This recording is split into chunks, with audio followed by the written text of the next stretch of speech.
Now, according to weather experts and organizations that focus on drought issues, the state of drought and hunger will be worsened due to the lack of rain in the country. Speaking in Kilifi County, Kenya Red Cross Head of Emergency Affairs, Venegant Digila, said the number of victims of famine is expected to increase. And as Dolly Murigi now reports, the government and organizations have been asked to develop permanent efforts to fight drought.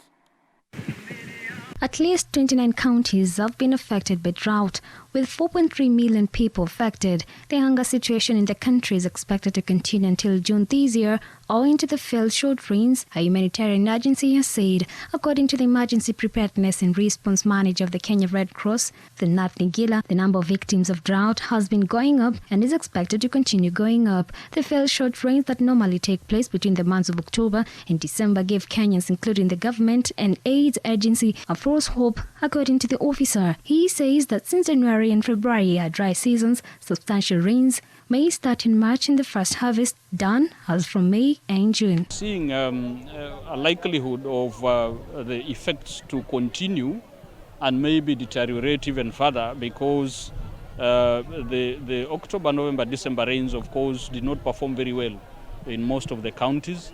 And then as we are approaching the January, February period, which is normally a dry season in the country, we expect, of course, surface temperatures to increase, and therefore the little rains which were received the other day to maybe exacerbate the situation even further.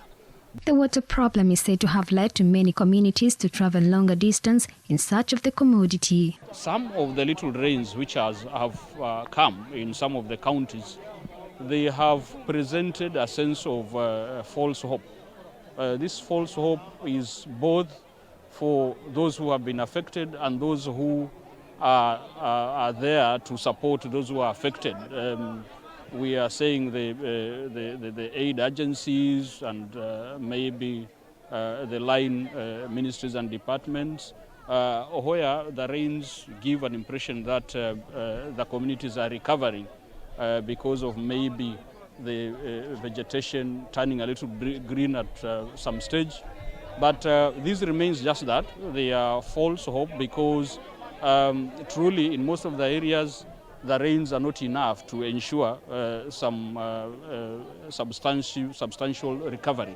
According to the Cabinet Secretary for East African Community, Rebecca Miano, while leading the Pamoja Tuungane Initiative food distribution exercise in Bamba area, most part of the country have not harvested any crop in 5 seasons, adding that the Drought Response Committee, together with the National Drought Management Authority, has been tasked to come up with long-term measures.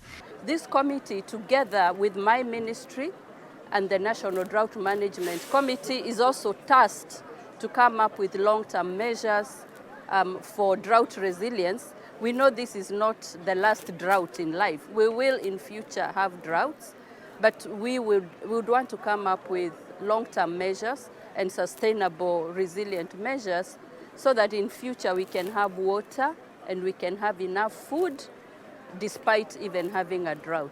At the same time, the Kilifi government has signed a memorandum of understanding more with World Vision Kenya that will see the organization invest in water harvesting in the drier parts of the county. Governor Gideon Mung'aro said that pulling up resources and streamlining projects will help reduce duplication where the county government invests where another agency has already invested. Tutasaidiana badala ya county kujenga mradi huu na World Vision ajenga mradi mwingine tutashirikiana ili iwe kwa ukubwa zaidi, kwa upana zaidi.